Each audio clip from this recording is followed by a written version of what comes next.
What's up, guys? Welcome to A Reseller's Life. This is my Reseller Spotlight series where I talk to my favorite resellers and ask them how they plan their day and what their normal real life looks like. Today, I'm excited to have Ashley here. Ashley, before we get started, why don't we tell people where they can find you online if they want to reach out? Yeah, I think everything is everyday style with everyday is DEY. That's hmm my last name. So Instagram's probably the best and fastest way to find me. Awesome. Let's start with where you live and what do you primarily sell? So I live in Austin, Texas. I've been here for about 5 years, but I'm originally from the Bay Area, so close to you. hmm And I primarily sell women's clothing. I do a little bit of men's and kids and some beauty, but I'd say 99% of what I do is women's clothing So, what and plat secondhand clothing. secondhand clothing is awesome. It's my main category too. What are the platforms that you sell on?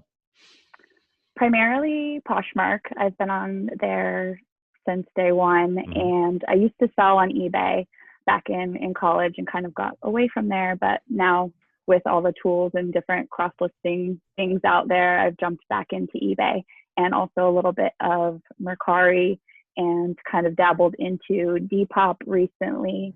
And I sell on ThreadUp and just within the last year, I don't know what day it is anymore. Everything's hmm running together, but definitely within the last year, I launched my own website, everydaystyle.com. Hmm. I was looking at your YouTube channel and you did some tutorials on ThreadUp and also Poshmark, so that's cool. People want to check out your Mm-hmm. channel. I'll put that link in the description as well. So let's talk about maybe what is great about Austin when it comes to selling, or Texas. What's great about where you live and what's not so great? As far as reselling or just As in far general? as reselling. Probably. Yeah. I was like, I've got a list of things that are not great about Texas. hmm We don't need to get into that. For reselling, Austin, it's really great because there's so many thrift stores. And I see some people online saying they travel for 2 hours just hmm to go to a thrift store or go to a bin. Like we have two Goodwill outlet locations. We have so many thrift stores, and not just like the Savers and Goodwills, but we have a lot of local nonprofit, small mom and pop type thrift stores. And there's, I feel like there's so many resellers here, but I feel like there's also not a lot of competition. Like I don't see a lot of resellers when I'm out and about, and Austin's just so big. We all kind of have our little areas. So I don't feel like there's a lot of kind of competition or hiding your secret spots or things like that.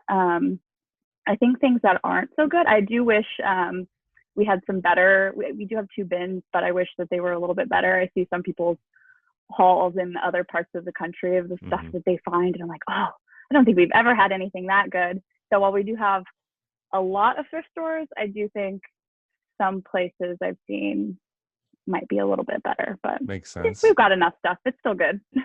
So how did you get started with reselling? This is always a tough question because I feel It's a like tough I've just question. always done it, hmm and I grew up thrifting, and I'd help my mom at garage sales, or we'd go to flea markets, and I don't think we never actually had a booth at a flea market, but we'd always go to them, but we'd always have garage sales and things like that. But as far as like reselling myself, I started buying stuff at buy sell trade stores and hmm then would sell it back, or I would find stuff at Goodwill for 50 cents and go sell it at a buy sell trade store and get $10.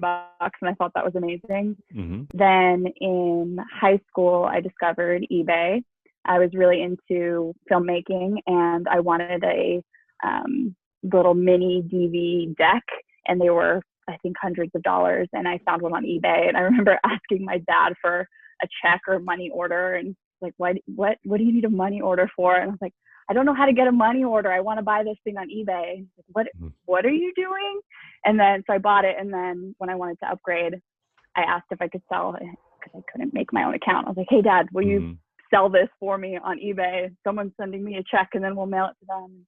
I just thought that was so crazy. And so it's kind of always been like a little side hustle or extra money, or if I wanted to get something new or upgrade something, I'd sell something else and then get the money to do it. Then in college, I made my own eBay account and was selling textbooks and hmm kind of all of that random stuff, started selling it on there. I think I sold on Craigslist. I'm glad I didn't get murdered. So you've been doing it Um, for a while. You've been selling for a long time. yeah, Hmm. yeah. I feel like definitely dating myself now, and I've been on Poshmark. Yeah, next year it'll be 10 years.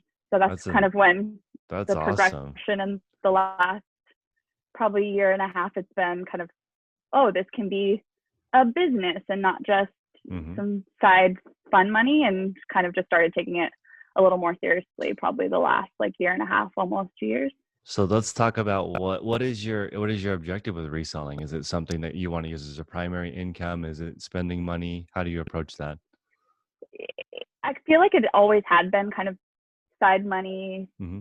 kind of my fun money, and just some side income. And I did have, oh, after college I had a job and internship, and it was always just a side hustle, and I wouldn't even call it a hustle. It was just some extra money. Hmm. And yeah, the last probably 2 years, almost 2 years, it's like, okay, I want this to be a business. I want this to be my full-time income. And it started as, okay, well, can I cover my bills? Like, I want to make X amount a month to cover my expenses, and then Hmm. kind of slowly add in a little bit more, and like, okay, well, I should have a savings, or I want kind of want a little bit more, and have slowly started to build more there, and not just, okay, well, I can pay my phone bill, I'm happy. But it's just kind of adding on a little bit more each month and trying to grow a little bit more. So do you look at it as in like you keep your closet or store size at a certain level and you just maintain that? How do you approach like getting that income goal? Do you think of it as a certain number of items or how do you get your income? Yeah, I do. I think of it as I want to have a certain number of available listings at a certain value. So I Hmm. don't, because I know some people are like, oh, I just want 500 listings. But if it's Hmm. 500 listings at $10, $15, like that's not much. So I try to look at Hmm. the available and also how much that would bring in. And kind of once I know that minimum, then I'm like, okay, well then let me add on another 50 or another 100 or something like that. But as long as I have that minimum, then I'm like, okay, I'm happy. So let's talk about how you plan your week. This is kind of a tough question, but you work for yourself essentially. So you get to Mm-hmm. design your whole week. What does it look like, and maybe what would you improve or do differently? Right. Well, right now I'm not out sourcing Right. or thrifting, so that Hmm. that did take. I used to go probably 1 or 2 days a week, Hmm. maybe more if I did need more inventory. But I do like to start off my day. I guess every day is a little bit the same, but I start off my days by working out, get up and working out, and kind of starting my day that way. Then I do shipping, and then I try to keep kind of a 9 to 5 schedule, just so I'm not overloaded and feeling like I always have to be working. I do still like to find balance and be able to turn off and turn on. And but with that said, I am still working from myself and working from home, and I can be flexible. So if there is something I'd rather go do in the middle of the day, okay, I'm going to go do that. But then I have to make that up somewhere else, and I can't just go run around all day and not get my work done. So then I will kind of shift things around. Um, I'd like to batch work. So I might have like 2 days a week where I'm photographing, and I'll have 2 racks full, and like, okay, I have to get through this first rack today, and I have to get through this. And I try to get all the photographing done in probably 1 or 2 days a week. And then I kind of sprinkle out my listings throughout the week and have enough to get me through until I photograph more. And then I typically do all my inventorying at the end of the week, because then if anything has sold before I get to Friday, I don't have to put it, I don't have to put it away. I can just sell it right then and there. Hmm. So for those fast flips, it's easier. I don't like listing it, inventorying it, and then if it sells the next day, having to go and get it out. So I try to do that once a week. And I think keeping a routine and trying to have some sort of schedule keeps me accountable and just make sure that I'm getting my work done. And when I am trying to add in more stuff like social media and like, oh, well, I should do a YouTube video this week. And Hmm. that's kind of extra. If my other stuff doesn't get done, then I'm like, okay, well, I'm not going to make a YouTube video this week because my listings are what makes me money. And like, I do have a monetized channel, but it's the checks I'm getting are very, very small. So I'd rather get my actual work done, and then I can think about kind of the content side of it, marketing side of it, and kind of those aspirational next things. But I'm like, okay, this is what has to get done first. I wonder about that because for me, haul videos earn the most. If I were to Mm-hmm. find stuff, bring it in, talk about it, and then second most is what's sold videos, right? So Mm-hmm. those two videos make the most, and then interviews are popular. There's also tips are popular. Mm-hmm. But if you integrated it into your business where stuff came in, it was made into a video, and then it was Mm-hmm. sold, that was made into a video. You can, especially if you have a sense of style or if you've been doing it for a while, Mm-hmm. and if you are cool, then your channel can definitely grow into a like identity. And Mm-hmm. I wonder how much of your stuff sells to people that in your audience. You have any idea on that? Um, I'm not sure on that. Would be really interesting to find out. There are like I'll get messages from Hmm. people like, "Oh, I saw this in a haul and had to have it," and I'm sure it's pretty small. I do have two people who I absolutely love that are my like serial bundlers, and Hmm. probably once a month or every few weeks. They're like, "Oh, I just saw like your latest haul. I have to have this and this," and so there's a Hmm. couple that are there, but not enough for me to primarily focus more And on I that looked at your content marketing closet. side. I looked at your closet. Some of the stuff are you modeling it? Yeah, so I Okay. I I get bored very easily Hmm. and I like to change things up and for a while, well I guess when I first started on Poshmark it was my own clothes. So I would model them. So a lot of my older listings are like mirror selfies and whatever I was selling. But then I was just doing the kind of hanger on the wall for a while and I just was getting kind of bored and it was a little boring to look at and I was like, oh, this shirt's cute. I'm gonna try it on. This dress is cute. I'm gonna try it on. And then like started snapping pictures of me in it and I was like, I might try to integrate this a little bit more. And then not everything fits me or looks good on me or whatever. Like I source all kinds of different things. So just within the last couple months, I've started having some friends model for me. So I Hmm. do have two friends that I've kind of started, and I just think it kind of makes a fun look for my closet as well. And I mean, it's not the fastest thing in the world, but I do like it and I enjoy it.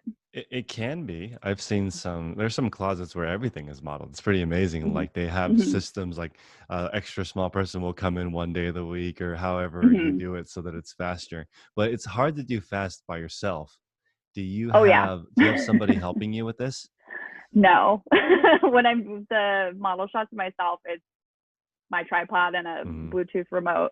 And that the more I've started doing it, the more I am trying to think of faster processes because I will still like model it and I'm like, okay, well, I've got the cover shot and then I'll still do the hanger photo for the rest of them because Hmm. it's so hard to get like a back shot of myself and see it. And so I'm not as with modeling myself, not as comfortable getting all of the angles. Hmm. So I will still do the hanger shot, but I'm like, okay, well, now I'm basically photographing it twice. Hmm. And so just trying to figure out ways to cut things out to make it faster to have more of a process in place and when I do have my friends come in to model stuff it is like boom boom boom boom boom so I'm like okay well maybe I need to cut me out of it or have somebody photograph me doing it so there's things that I'm kind of thinking about and will probably integrate because it's not the best use of my time Hmm. but like I said I like doing it so we'll see. So this is not on the question list, but let's say I were to come help you Oh next no. week for a week. Mm-hmm. And let's say I started with 10 hours a week. What would you have me be doing in your business in assistance? Geez, I guess for right now, since I'm caught up on inventory. Hmm. I like everything. I feel like everything else is in place, and right now I have a lot of unlisted inventory. So I probably would have you help me photograph stuff. Is that your least favorite? No, I think it just that's what takes the longest right now. I think so. I agree Yeah. with that, especially since I just discovered the steaming. I got a Jiffy steamer, Hmm. and I didn't realize that can actually make photographs faster, Yes. especially if you steam the tag. It'll lay Hmm. flat, and then it's Hmm. much easier to photograph. Yep.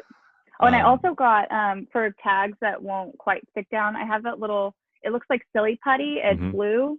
And mhm, I'll stick that on the back of the tag and have that lay flat, or if something just like is hanging mhm. weird, and I just stick that stuff on everything.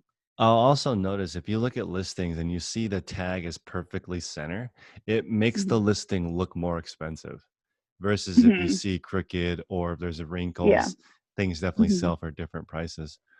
Hmm. So I treat my job exactly like a 9 to 5. And now because there are some restrictions in my storage unit where I work out of, it's Hmm. only open for 8 hours now. So Okay. now it's Yeah. sort of like condensed, and I'm actually doing the same amount of work or more with I should just sometimes hang out there later than that. But now it's Hmm. like you have to go, and Yeah. there's It's new making it, restrictions. Yeah. I think having like forced focus is Hmm. actually making me a That's lot good. more productive too. Do you store all the stuff at home, or do you put all this I stuff? do. Okay. Yeah. So I work, my office, it's my home, it's my storage, it's everything. I was starting to look into having either a small office space Hmm. or storage or something like that. And then all of the shutdowns started happening, and Hmm. I'm not going to go out and try to open an office when I'm Right. supposed to be at home. I also don't want that extra expense right now Hmm. as well either. So I'm kind of glad I didn't start going in that direction. Hmm. But I did get a lot more organized in the last couple of weeks Do you with having have more time. do you have dedicated areas like listing, photography, shipping? How do you organize your space? Um, so I took over our guest bedroom, and Hmm. this is where I am now, and this is kind of where everything is. It's um, This is your photographing. I have like my photo set up. I have everything here. But once it's inventoried, it's stored in bins in the garage, and but everything else happens up here. like your production area. Yeah. So when you go in there, are you unbothered? Can you just work in peace? Is it literally like an office for you? um. Yeah, I guess so. Yeah, I do actually have. I have a little sign that I put on the Mm. door. This is like, "Don't bother me." So when the door's closed and the sign's up, then I can't be bothered. I think it's really important to have that kind of like identity, like Mhm. listing now and then go in. And I think it's like yesterday, I left my phone at the storage and it closed at 5. So I haven't had my phone for like almost for like 16 hours now. And I have a lot more time. I'm like, this is so Yeah. crazy. Like I'm not being distracted.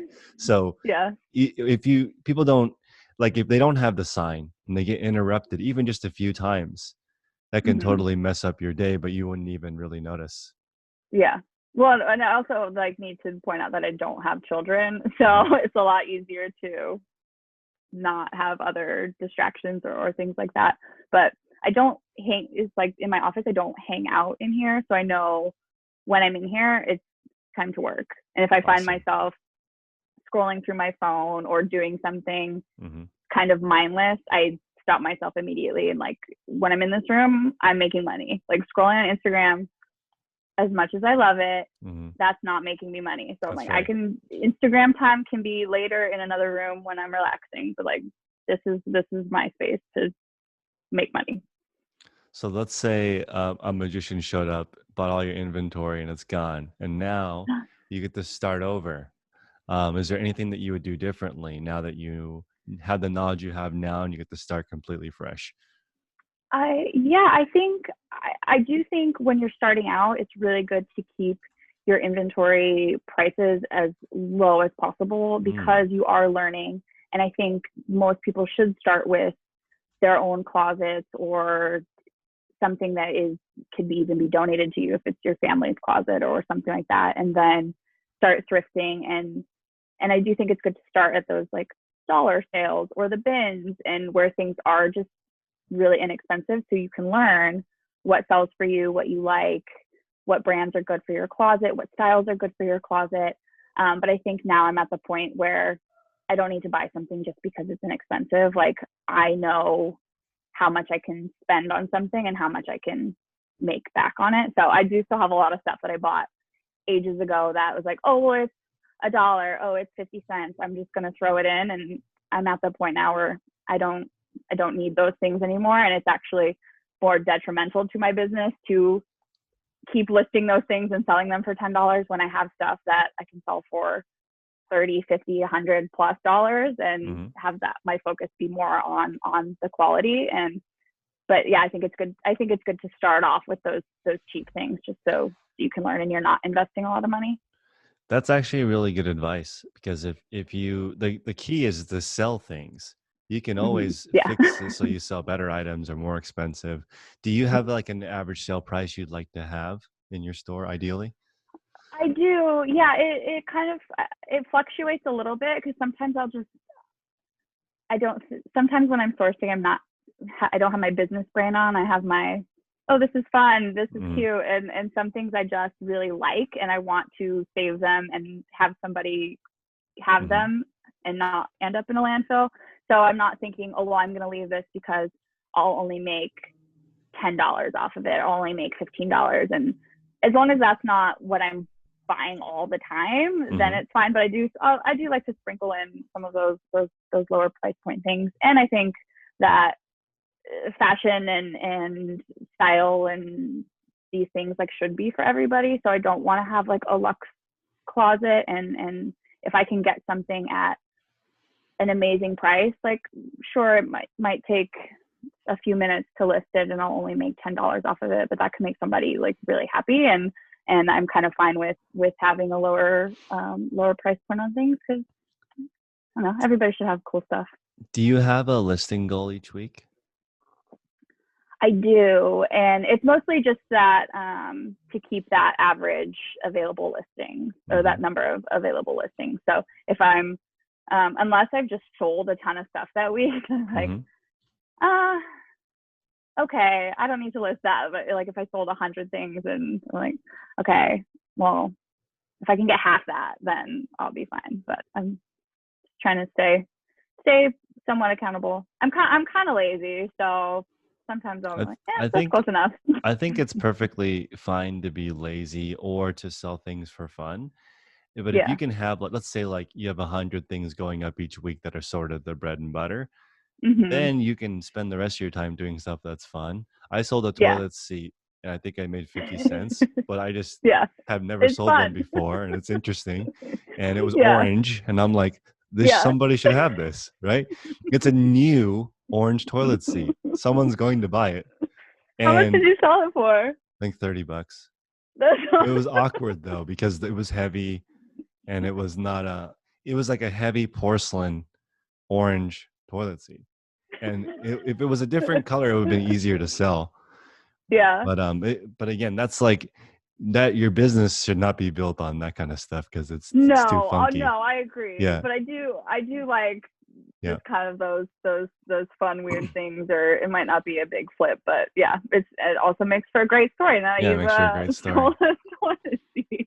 But if you, yeah, and it's fun, and I think that it keeps. This is one of those jobs where it's different every day.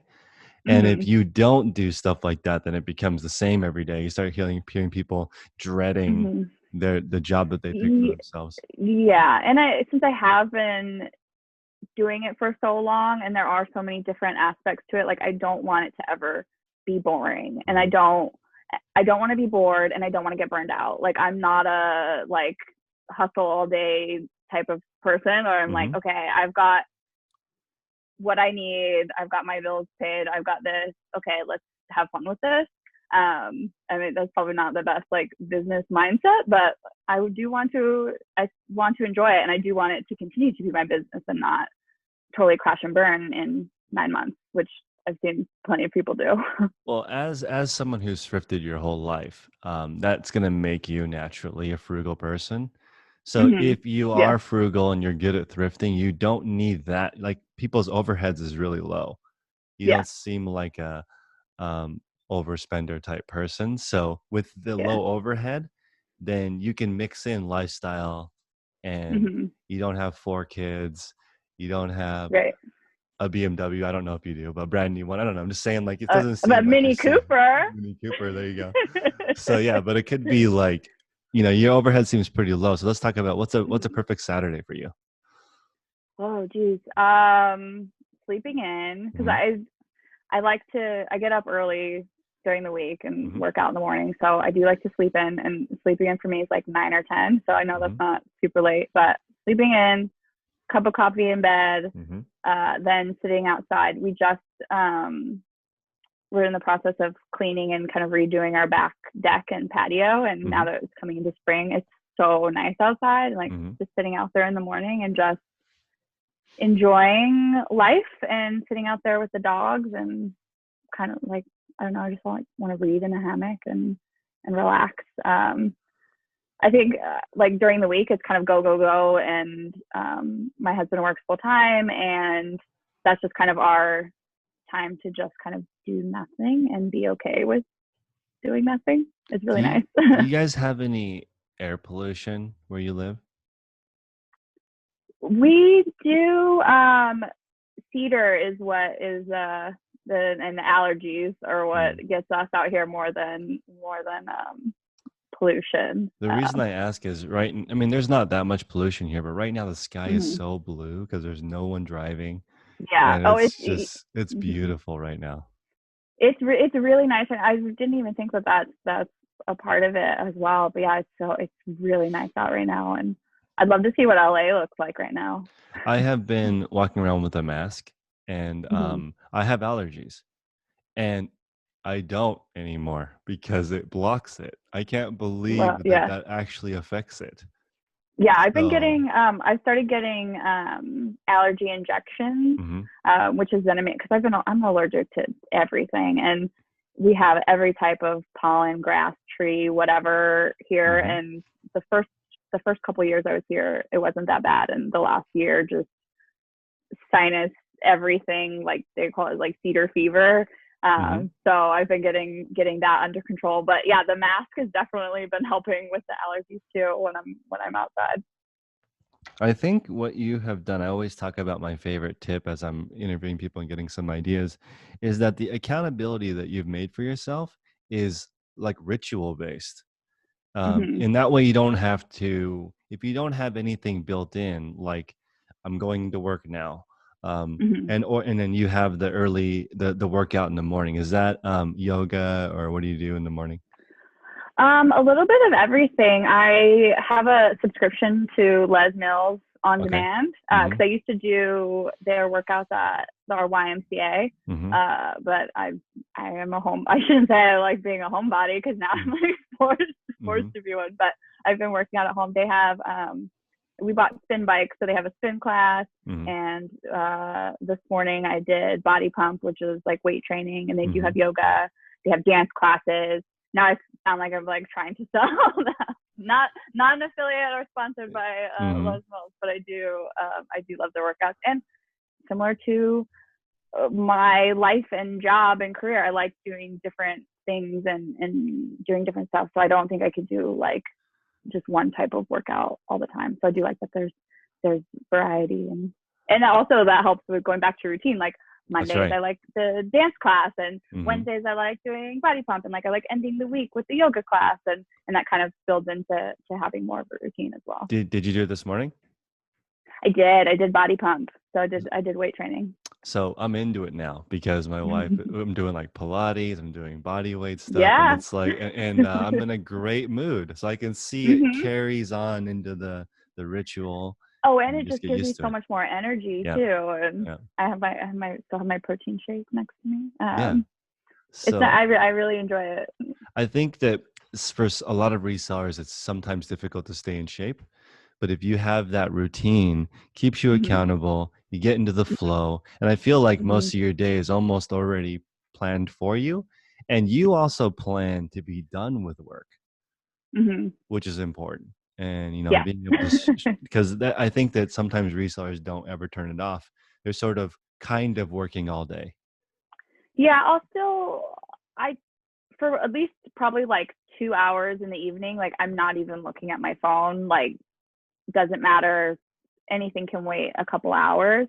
And I'm not that person where, well, I actually even like don't have notifications on. So it's not like I see that ding and go, oh, did I make a sale? Does somebody have a question? And like, this is my personal time. And I do like to share on Poshmark to the last party of the Hmm. evening.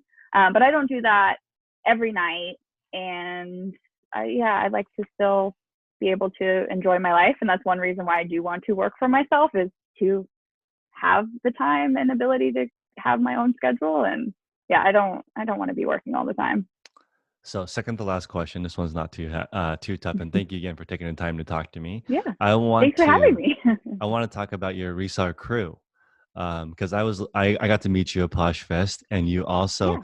I see pictures of your Instagram. How did you assemble a squad, or do you see people regularly? How do you do that?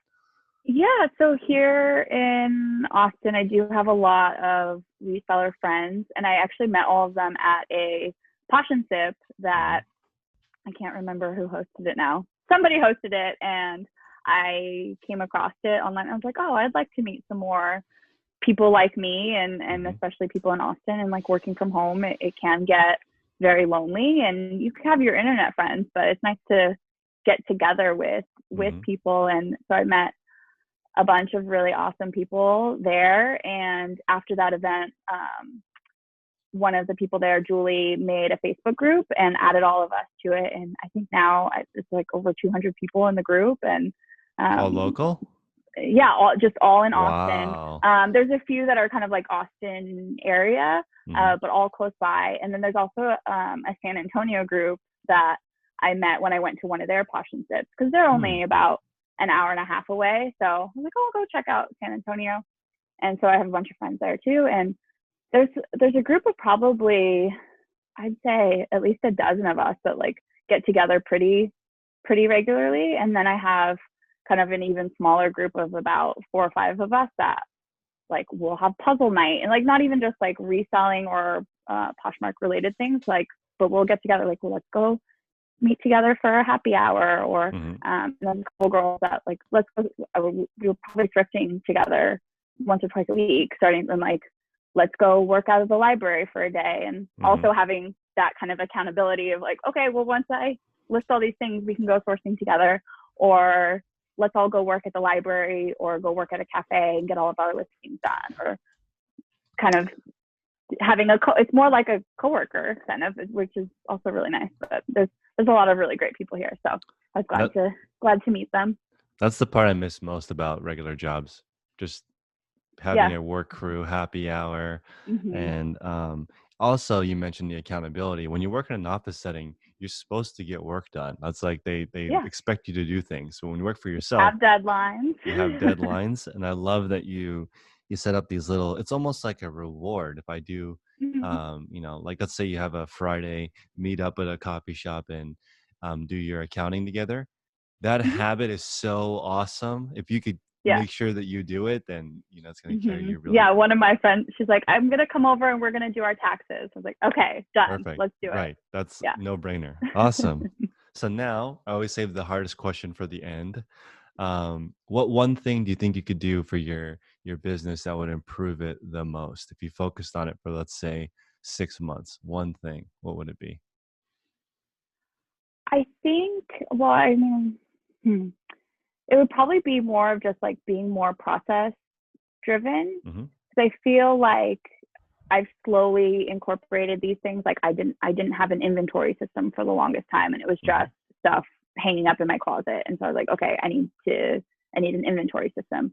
Then I didn't have any sort of tracking spreadsheet, bookkeeping stuff, and I was like, okay, now I need to incorporate that. Hmm. And I feel like I'm close to being like a, a business, but that I think if I was gone and somebody had to help me and take my place, like if I couldn't do something happened and I had to be gone for a month, 2 months, and I wanted to keep my business going, what would I need to do that where someone else could just step in? And I feel like I'm getting pretty close to that, but I would like to have just kind of like a guidebook of all my processes. So that way, if I bring in somebody to help me or I start outsourcing different things, I can have this playbook. And I, I think some things are there, but like photography and drafting listings, or if like I started to get somebody to draft listings for me, what would that playbook look like? And so I think that's probably what I would focus on. Like, what is that? Like, what are these very specific processes that I could either outsource or have somebody come in and start helping me on? Is it all in your head right now? Yeah, pretty much. Most other than inventory and shipping, because sometimes if I'm traveling, I mean I want to put my closet on vacation mode because I still want those sales coming in. So I'll have a friend or somebody come, and I can like I have instructions on how to pull shipping and how to do um, all of the labels and how to I have that for shipping everything, and then for inventorying, but the like photographing and creating the listings I don't have yet. And I'm also still trying to figure out how I do those things myself too. So it's more of kind of like getting that process down and then writing it so I can share it with somebody else. So for me, I wrote down like the question, what does it look like when it's done? And so Mhm. for me, what the resale business would look like when it's done is just all the processes are written out so someone could do it, right? Mhm. But then Mhm. I can do it if I want to do it because I would still resell even if Mhm. I was super Mhm. rich, right? So like Mhm. I like the concept, and I think that for me the easiest way to do it is literally sticky notes. Yeah. Like I don't know how, like there's the electronic version which is Trello, right? Trello is like the e version of it, but like Mhm. when you're doing it, you kind of need to just write down what it is you're doing. And Mhm. then when I'm making a process for somebody else, at first it looks like a bunch of sticky notes, and then I'm like, here's your list, and then you add it Mhm. to it because it's gonna be different Yes. as you're trying to do it, and then you start to figure out, oh, okay. Then you notice right away if you had one of your reseller friends come and try to do something the way you want them to do it Mhm. versus how they do it, you learn so much Mhm. even just in a quick thing. So, what we do is actually there's a lot of nuances Mhm. that a It lot would of, be interesting if we swapped and I ran your business yeah, and you ran mine to see yeah, what I love how it. it would go. If I come to Texas, there's so many resellers that I want to meet and look at Yes. how they do it. That's why I would be happy to volunteer. I want to see and Yeah. as long as I You're get like, oh, this coffee, is wrong. This is no, wrong. no, I just want to see how you do it. I'm Yeah. like, as long as I get coffee, I'll just get in there and we'll just start working, Yeah. see how it works. So thank you again for your time. So what is the best way again Yeah. for people to find you online? So my Poshmark closet, Instagram, YouTube, everything is everyday style DEY day, and Instagram's probably the easiest one. And then my email is just Ashley at everyday style if people are old school with email. Hmm. Everybody subscribe. I'll put the link in the description below and below our interview today. Everybody, thank you so much for stopping by. Until next time, make progress daily.